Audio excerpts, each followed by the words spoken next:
सो हम लोग ने फॉर्मूला देखा है production into price into period. So production आपका साल भर का कितना है वो आपको दिया जाएगा, पीरियड भी आपको दिया रहेगा इंडिविजुअल आइटम का, जैसे फिनिश गुड्स कितने महीने के लिए स्टॉक में है, रॉ मटेरियल कितने महीने के लिए स्टॉक में है, प्रोसेसिंग को कितना टाइम लगता है, या फॉर डैट मैटर डेटर्स को आप कितना क्रेडिट पीरियड देता हो, क्रेडिटर्स आपको कितना टाइम देता है, पीरियड आपको दिया रहेगा। The only thing that you need to identify कि हर एक आइटम को क्या प्राइस पे आप वैल्यू करोगे, ठीक है।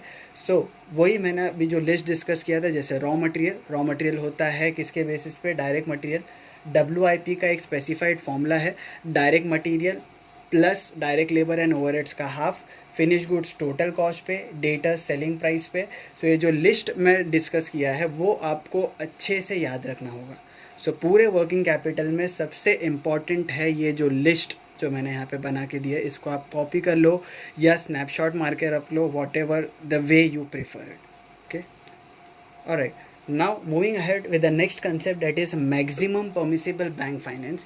ये सिर्फ और सिर्फ TY BAF और TY BMS को है, ठीक है। सो ये वाला जो कंसेप्ट है वो क्या है मैं आपको सम के साथ बताता हूँ। तो सबसे पहले हम लोग बेसिक वर्किंग कैपिटल कैलकुलेशन समझते हैं। एक बार हमारे दिमाग में वो क्लियर हो जाएगा तब मैं आगे वाले पार्ट में मैक्सिमम परमिसिबल बैंक फाइनेंस बताऊँगा, जो बहुत ही इंपॉर्टेंट है BAF और BMS के लिए। आप लोग के एग्ज़ाम में कन्फर्म ये चीज़ पूछा जाएगा, ओके। ऑलराइट, नाउ अब ये सम स्टार्ट करने से पहले आई वुड वांट यू कि आप कैलकुलेटर लेके हाथ में बैठे रहो, बिकॉज इसका कैलकुलेशन जैसे मैंने बोला P/P/P, तो आप वीडियो देखते साथ ही अगर आप कैलकुलेटर लेके बैठोगे तो आपको इजीली समझ में आ जाएगा कि कैलकुलेशंस कैसे हो रहे हैं, right. So I would request you grab a calculator and then see this video further, जो एग्जाम्पल अभी हम लोग करने वाले हैं, right. Now let us begin. तो क्वेश्चन हमारा ऑलरेडी है, ये पूरे पेज पे आपका क्वेश्चन है और नेक्स्ट पेज पे उसका सोल्यूशन है। तो सोल्यूशन बाद में, सबसे पहले हम लोग क्वेश्चन पढ़ते हैं।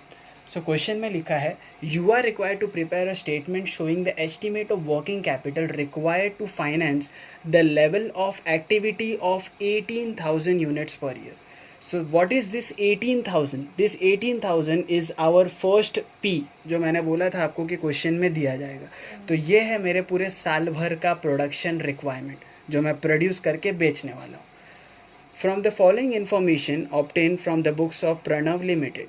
सो अभी आपको इनकम स्टेटमेंट भी क्वेश्चन में दिया हुआ है कि एक यूनिट बनाने के लिए, देखो जैसे आप पढ़ोगे पर यूनिट लिखा है। सो raw material per unit is 18, direct labour per unit is 4.5, overheads is 13.5।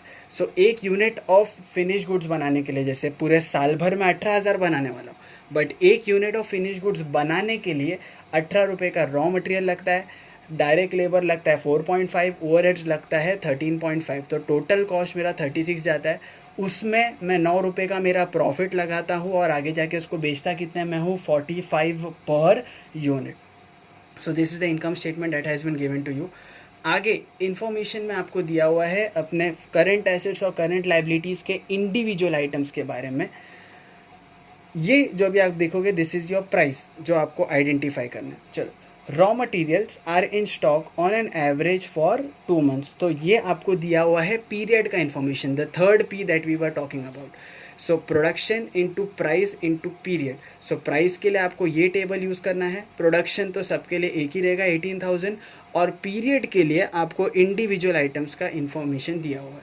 सो जैसे बोला कि रॉ मटेरियल मेरा ऑन एन एवरेज कितने मंथ के लिए स्टॉक में रहता है, 2 मंथ, तो मतलब 2 मंथ के लिए मेरा पैसा रॉ मटेरियल में ब्लॉक्ड है। फिर क्या बोला उन लोग ने, material are in process on an average for half month. तो मटीरियल इज़ इन प्रोसेस मतलब क्या है कि रॉ मटेरियल से फिनिश गुड्स में कन्वर्ट होने के लिए मुझे आधा महीने जितना टाइम लगता है, मतलब आई would say 0.5 months. So this will give us the calculation of WIP। Next बोला है finish goods are in stock on an average for 2 months. तो फिनिश गुड्स आपका 2 महीने तक स्टॉक में रहता है बिकने से पहले। Credit allowed by the creditors is 2 months. So obviously creditors क्या है, जिससे हम रॉ मटेरियल खरीदते हैं, तो वो अपने को 2 महीने का टाइम देता है। Credit allowed to debtors is 3 months. तो मतलब डेटर्स को हम 3 महीने का टाइम देते हैं। मतलब अगर हमने आज बेचा है तो हमको पैसा मिलेगा 3 महीने बाद।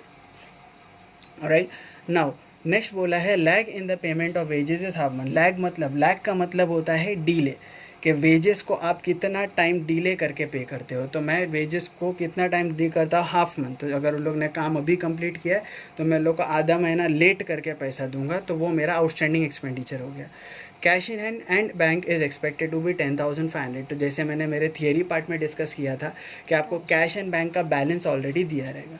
सो ये सारे इन्फॉर्मेशन के बेसिस पे हमको वर्किंग कैपिटल एस्टिमेट बनाना है इस कंपनी का, कि साल भर में उन लोग को बिजनेस स्मूथली चलाने के लिए कितना पैसे का रिक्वायरमेंट है ऑन एन एवरेज। अब नीचे एडिशनली उन लोग ने एक और चीज़ पूछा है जिसके लिए आपको 5 मार्क्स ये पार्ट के लिए रहेगा। ये पूरा जो पार्ट करने के लिए आपको 10 मार्क्स रहेगा। 15 मार्क्स का कंफर्म क्वेश्चन है, 10 मार्क्स ये पार्ट के लिए, 5 मार्क्स ये पार्ट के लिए। आगे बोला है calculate maximum permissible bank finance as per the Tandon committee assuming that the core assets is 25% of the total assets. अब ये वाले पार्ट को मैं फ़िलहाल टच नहीं करूँगा बिकॉज मैंने ये चीज़ आपको एक्सप्लेन नहीं किया है, तो उसको फ़िलहाल थोड़ी देर के लिए हम लोग होल्ड पे डालते हैं। फ़िलहाल हम लोग वर्किंग कैपिटल कैलकुलेशन समझते हैं। एक बार वो हो गया तो सबसे पहले मैं आपको इसके थियरी के पास लेके जाऊँगा जिसका हम लोग कैलकुलेशन समझेंगे, and then we will start the calculation part of it. Alright, now let us begin the calculation. So calculation करने के लिए this is the table that we make, that is particulars amount, दो column आपको बनाना है। Now जैसे कि मैंने working capital आपका फॉर्मूला आपको बताया था, it was current assets minus current liabilities. तो सबसे पहले we will begin with the calculation of current assets and then we will move head with the current liabilities. Alright, now तो सबसे पहले करंट एसेट्स से स्टार्ट करते हैं। Current assets में आप कहीं से भी स्टार्ट कर सकते हो, बट आई वुड प्रीफर कि मैं स्टॉक से स्टार्ट करूं बिकॉज वो सबसे ज़्यादा बड़ा कैलकुलेशन है। ठीक है, तो स्टॉक के बारे में ऑलरेडी आपको स्टार्टिंग के 3 लाइन में इंफॉर्मेशन दिया था। जैसे आप क्वेश्चन रीड करोगे तो raw material, WIP and finish goods, ये स्टार्टिंग के जो 3 एडजस्टमेंट्स है वो हमारे स्टॉक के रिलेटेड ही थे। Right, now starting with raw material. So वापस से हम अपने फॉर्मूला की तरफ आते हैं। तो what was the formula? It was P into P। P का मतलब होता है प्रोडक्शन। सो प्रोडक्शन हम लोग को ऑलरेडी क्वेश्चन में दिया था कि साल भर का प्रोडक्शन कितना है, 18,000। प्राइस, सो जैसे मैंने बोला कि आपको प्राइस याद रखना है कि आपको किसके बेसिस पे कैलकुलेट करना है। तो रॉ मटेरियल जो मैंने डिस्कस किया था, it has to be calculated on the basis of direct material. So direct material per unit is 18। So production 18,000, price 18 and period. तो पीरियड आपको ऑलरेडी यहाँ पे दिया हुआ था कि रॉ मटेरियल आपका ऑन एन एवरेज कितना मंथ स्टॉक में रहता है, 2 months. So it will be into 2 divide by 12। So this is how we will get the value of raw material. So it is 18,000 into 18 into 2 divided by 12 करोगे आप अपने calculator में, तो you are going to get the answer as 54,000 which is the value of raw material. Right? Moving ahead with the WIP. So WIP के लिए ये जो formula है P इंटू P, ये तो हम लोग बाद में करेंगे। सबसे पहले जो आपको कैलकुलेशन करना सीखना रहेगा that is the calculation of price. ठीक है, सो WIP आपका क्या बेसिस पे कैलकुलेट होता है? तो WIP का हम लोग ने फॉर्मूला ऑलरेडी डिस्कस किया है।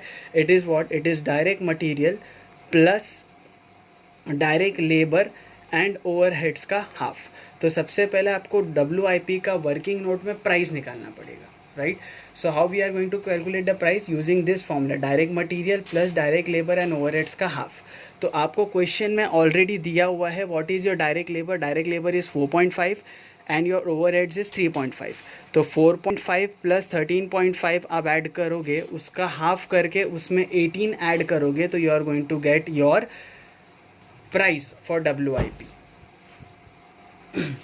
ऑलराइट, सो WIP का प्राइस कैसे निकालना है वो मैंने आपको इधर वर्किंग नोट में बताया है। तो वर्किंग WIP का जो फॉर्मूला है that is direct material plus direct labour plus overheads का हाफ।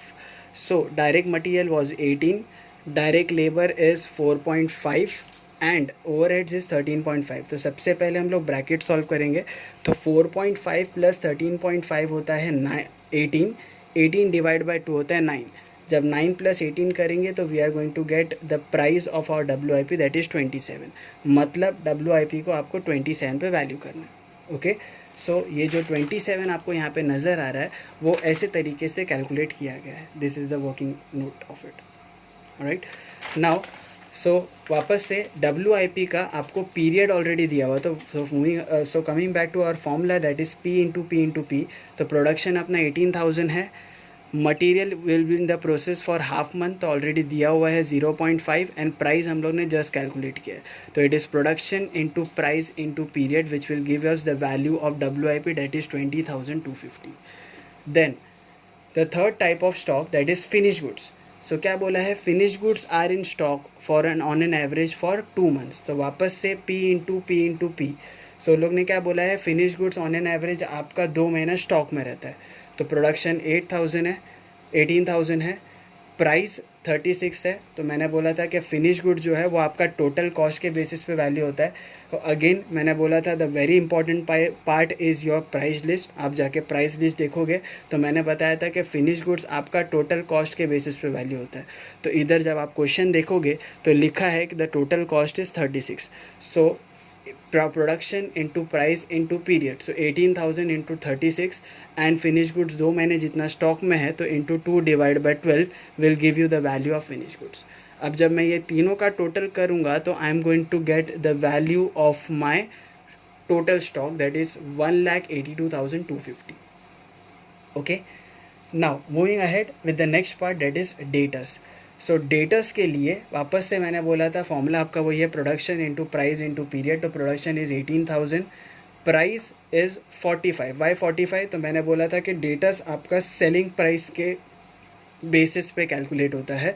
तो selling price is 45 into period. So what is the period of the debtors? तो ये आपको ऑलरेडी इधर एडजस्टमेंट में दिया था कि क्रेडिट अलाउड टू डेटर्स, ये 5th adjustment, credit allowed to debtor is 3 months. So 3 महीने का टाइम देता है. इसका मतलब डेटर्स के पास अपना पैसा 3 महीने के लिए ब्लॉक हो जाता है. So it is 18,000 into 45 into 3 divide by 12 which comes out to 2,02,500. Then next comes cash bank. तो ये आपको ऑलरेडी क्वेश्चन में दिया. सो आई गेस इसके अलावा और कोई करंट एसेट्स हमारे एडजस्टमेंट में नहीं था. ठीक है, so stock, debtors, cash bank, ये सब का टोटल करके we have the current asset that is 3,95,250. ठीक है, अब वर्किंग कैपिटल के लिए अपना फॉर्मूला है current assets minus current liability. तो अपना करंट एसेट्स ऑलरेडी कैलकुलेट हो गया है. Moving ahead with the calculation of our current liability. So current liability के लिए अगर आप एडजस्टमेंट देखोगे तो 4th adjustment was credit allowed by creditors is 2 months. मतलब क्रेडिटर्स हमको कितने महीने का टाइम देते हैं, 2 month. तो पीरियड आपको दे दिया. ठीक है, नेक्स्ट वापस से अपने फॉर्मूला पे जाते हैं that is P into P into P, that is production into price into period. साल भर का प्रोडक्शन 18, तो खरीदते भी हम लोग 18,000 यूनिट्स ही रहेंगे, इंटू प्राइस. क्रेडिटर्स को क्या बेसिस पे वैल्यू करते हैं, मैंने बोला था रॉ मटेरियल या direct material that is 18 into period. तो what is the period of creditors, 2 months. So 18,000 into 18 into 2 divide by 12. तो जो पीरियड है वो आपको ऑलरेडी दिया हुआ था कि credit allowed by creditor is 2 months, right. तो this is how we get the amount of 54,000. Then outstanding expenses. Outstanding expenses मेरे को कहाँ मिला, तो जो अपना 6th वाला एडजस्टमेंट था जहाँ पे लिखा था lag in the payment of wages is half month. मतलब वेजेस को हम हाफ मंथ डिले करके पे करते हैं. तो कहना है से the wages is outstanding for half month. तो वैसे केस में आपका आउटस्टैंडिंग एक्सपेंसेस में वेजेस आएगा. The formula is same, production is 18,000, wages. तो मैंने बोला था कि जो भी एक्सपेंसेस आउटस्टैंडिंग होता है उसके बेसिस पे कैलकुलेट होगा. तो आपका वेजेस जो है obviously is connected with the direct labour. तो डायरेक्ट लेबर आपका 4.5 है एंड वो हाफ मंथ जितना आउटस्टैंडिंग है. तो production into price into period again will give you the wages of 3,375. So इसके अलावा I don't think so we have more current liabilities. So current liability का जब मैं टोटल करूँगा तो it will give me 57,375. Okay, now once I have the total of current assets and current liability. तो current assets को मैंने A दिया है, करंट लाइबिलिटी को मैंने B दिया है. सो हम लोग को इन दी एंड कैलकुलेट क्या करना था, वर्किंग कैपिटल, जिसका फॉर्मूला है current assets minus current liability.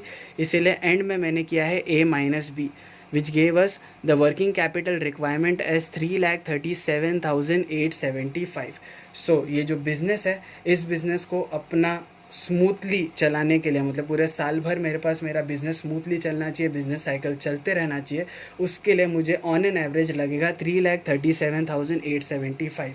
इतना मुझे या तो हटा के रखना पड़ेगा या फिर बैंक से लोन लेना पड़ेगा, राइट। सो ये जो एस्टिमेशन हम लोग करते हैं मेजॉरिटी बैंक्स को सबमिट करने के लिए करते हैं, ताकि हम लोग बैंक को बता पाए कि ऑन एन एवरेज हमको इतना पैसा हटा के रखना पड़ता है अपना बिजनेस चलाने के लिए, तो इतना आप हमको लोन प्रोवाइड कर दीजिए।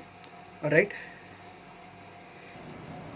ऑलराइट स्टूडेंट्स, सो एक और जो नेक्स्ट पार्ट जो क्वेश्चन में पूछा था, जो मैं स्टार्टिंग से होल्ड पे रखते आ रहा हूँ, that is maximum permissible bank finance, a very important from the point of view of TY-BAF and TY-BMS। Again I am repeating, very very important. बहुत ही छोटा पार्ट है, ईजी है एंड इम्पॉर्टेंट भी है। कन्फर्म इसका क्वेश्चन आएगा। TY-BMS को 15 marks, TY-BAF को एक ही बार आ चुका है 10 मार्क के लिए, only the calculation of MPBF। Now what do you mean by MPBF? MPBF का फुल फॉर्म है maximum permissible bank finance, right. अब जैसे मैंने अपना जस्ट 1 मिनट पहले मैंने बोला कि हम बैंक के सामने अपना वर्किंग कैपिटल एस्टिमेशन देते हैं कि हाँ भाई हम लोग को 3 लाख 4 लाख रुपए का ज़रूरत है अपना बिजनेस चलाने के लिए, इतना लोन दे दो। अब बैंक आपको जितना आपने मांगा उतना प्रोवाइड नहीं करती है। बैंक को बहुत सारे एक्सपेक्ट्स है जो देखने पड़ते हैं, आपका क्रेडिट रेटिंग्स देखना रहता है, ठीक है। उन लोग की भी कुछ रेस्ट्रिक्शंस है, कुछ लिमिटेशंस है। अगर आप जितना मांगोगे उतना बैंक आपको ऑन द स्पॉट दे देगा, तो विजय माल्या जैसे 100-150 केसेस अभी तक आ गए होते, right. So banks have certain restrictions, बहुत सारे चीज़ें देख के वो आपको लोन देता है। तो अब ये जो हम लोग MPBF के बारे में पढ़ रहे हैं, that is maximum permissible bank finance, that is from the bank's angle. तो आपने अपना एस्टिमेशन दे दिया, बट बैंक आपको मैक्सिमम फाइनेंस कितना कर सकता है, that is denoted by MPBF। So this formula और this method of financing was suggested by a Tandon committee, ठीक है। सो टंडन कमिटी ने बैंक को, RBI को ये मेथड सजेस्ट किया था कि अगर आपको किसी को भी फाइनेंस करना है तो this are the methods that you can apply in order to give them the finance of working capital. Alright, so MPBF के टोटल 3 मेथड्स है। ये तीनों में से कुछ भी आपको पूछा जा सकता है। जैसे BMS में जो 15 मार्क का क्वेश्चन आता है उसमें तीनों भी मेथड एट टाइम्स पूछते हैं। सो आपको स्पेसिफाई किया जाएगा कि आपको मेथड 1 कैलकुलेट करना है, मेथड 2 कैलकुलेट करना है, या 3, या फिर ऑल द मेथड्स, ठीक है। अगर आपको कुछ स्पेसिफाई नहीं किया है तो वैसे केस में बाय डिफ़ॉल्ट आपको सब मेथड से कैलकुलेट करके दिखाना है। सो अगर आपको बोला है मेथड 1, तो मेथड 1 के हिसाब से अगर बैंक आपको फाइनेंस करता है तो it is 75% of current assets minus current liability.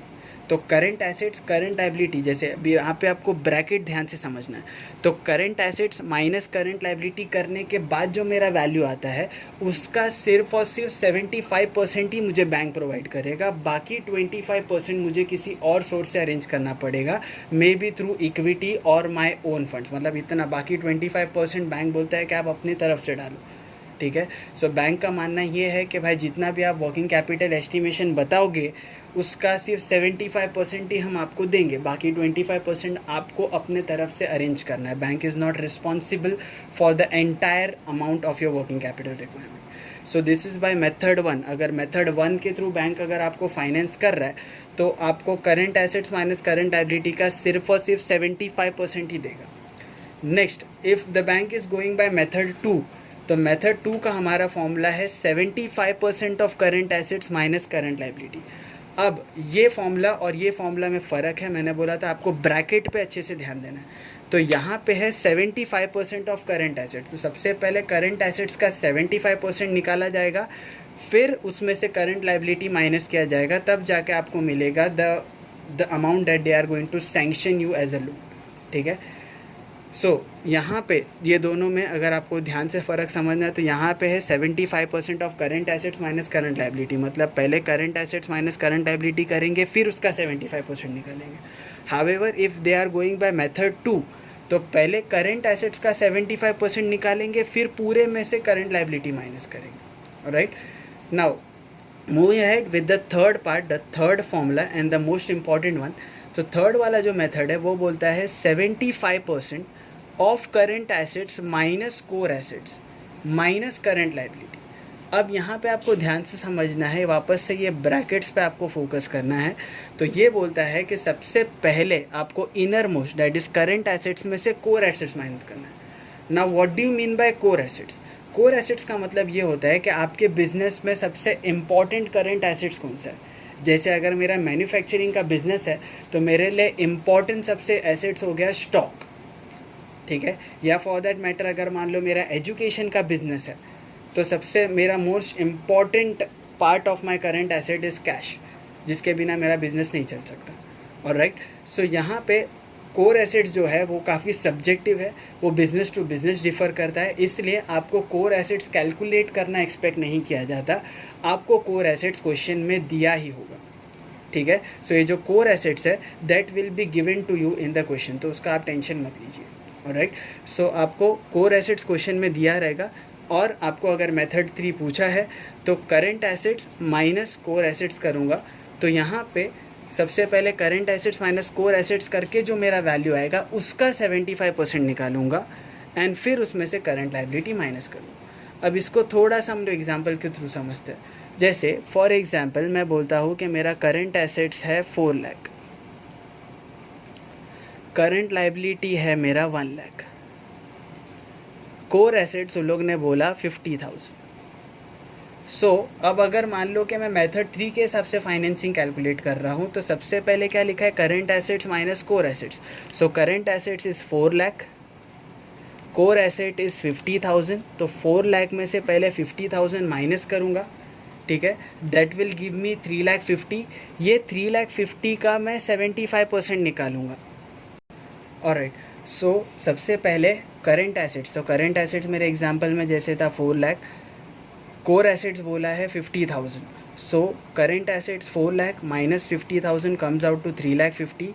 3,50,000 का पहले मेरे को 75% निकालना है, विच कम्स आउट टू 262,500। फिर उसमें से मेरे को बाद में करंट लायबिलिटी माइनस करना है, जैसे 1 लाख, तो 262,500 में से 1 लाख माइनस करूँगा, तब जाके मैं 162,500 मिलेगा। राइट, सो यहाँ पे बैंक ये बोलना चाह रहा है कि जो आपका कोर एसेट, जो इम्पॉर्टेंट एसेट्स है, उसका फाइनेंसिंग आपको खुद करना है, हम नहीं करेंगे, ठीक है। तो इसलिए आपका जो टोटल करंट एसेट्स है उसमें से पहले कोर एसेट्स माइनस किया जाएगा, फिर उसका 75% आपको निकालना है, और फिर उसमें से करंट लायबिलिटी माइनस करना है। Alright, so I hope I am very clear the difference between this 3 methods, method 1, method 2 and method 3।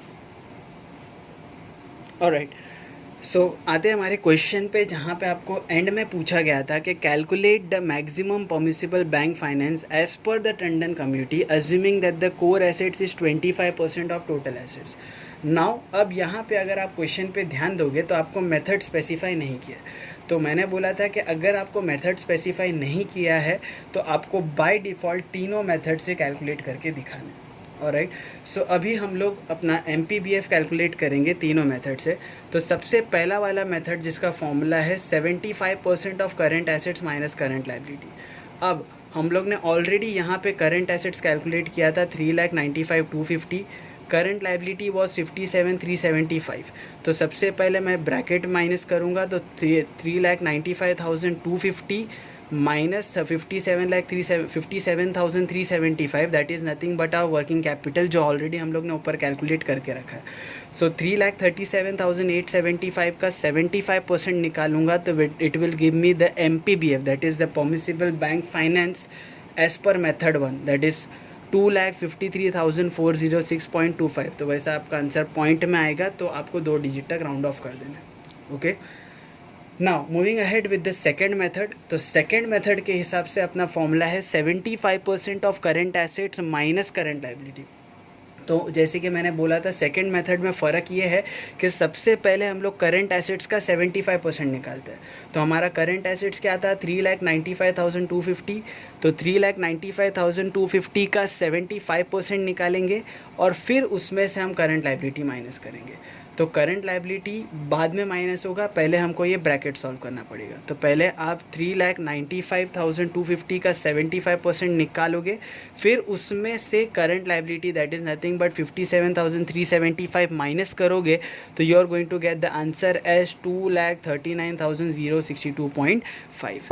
तो जैसे कि मैंने बोला था कि आपको कैलकुलेटर लेके बैठना है in order to understand the calculation of this working capital, right. Now moving ahead with the most complicated part, the third method। अब थर्ड मेथड में मैंने बोला था कि तुम्हारा फॉर्मूला क्या है, 75% of the current assets minus core assets minus current liability. तो अभी अगर अपने ब्रैकेट्स पे ध्यान दोगे तो सबसे पहले आपको इनर मोस्ट ब्रैकेट सॉल्व करना है।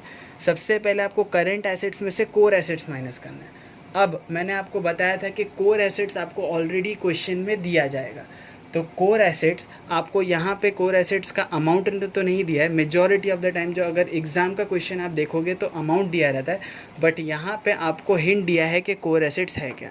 तो लोग ने क्या बोला कि core assets is 25% of the total assets. That means अपना जितना भी करंट एसेट्स है उसमें से 25% कोर एसेट है। तो सबसे पहले हम लोग अपना कोर एसेट कैलकुलेट करेंगे।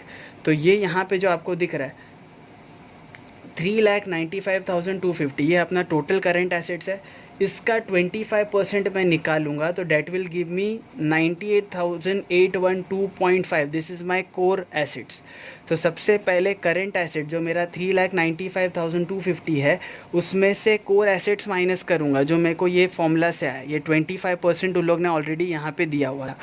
तो ये माइनस करने के बाद मेरे को मिलेगा current assets minus core assets. फिर उसका 75% मैं निकालूंगा। वो निकाल के जो मेरा आंसर आएगा उसमें से मेरे को 57,375 माइनस करना है। So I hope you got it कि अपना आंसर कैसे आया है। तो वापस से मैं रिपीट कर रहा हूँ फ्रेंड्स, सबसे पहले मुझे current assets minus core assets करना है, बट यहाँ पे क्वेश्चन में मुझे कोर एसेट्स नहीं दिया, मुझे कोर एसेट्स का परसेंटेज दे के रखा है। जो लोग ने बोला है कि 25% ऑफ टोटल एसेट्स आएगा। तो सबसे पहले मैंने कोर एसेट्स कैलकुलेट किया, 3,95,250 का 25% निकाला, तो I got my core assets as 98,812.5। फिर करंट एसेट्स में से मैंने मेरा ये कोर एसेट्स माइनस किया, तब जाके मेरे को मेरा नेट एसेट मिला। फिर उसका 75% निकाला, फिर जो करके मेरा आंसर आता है उसमें से मैंने मेरा करंट लायबिलिटी माइनस किया, right. So finally I got my answer as 1,64,953.125। तो अगर बैंक ये थर्ड वाला मेथड फॉलो कर रहा है तो मुझे इतना फाइनेंसिंग देगा। तो मैंने बाय डिफ़ॉल्ट तीनों मेथड से ये कैलकुलेट किया है, राइट। आई होप सबको ये वीडियो पसंद आई है और समझ में आई है। अगर आपको इसमें से कुछ भी पार्ट समझ में नहीं आया है तो प्लीज़ अपने कमेंट्स में डालें। I may make another video जहाँ पे मैं वो पार्ट पे ज़्यादा स्ट्रेस करूँगा। Thank you for cooperating and comments करने के लिए एंड मेरी वीडियोस को लाइक करने के लिए। Thanks a lot.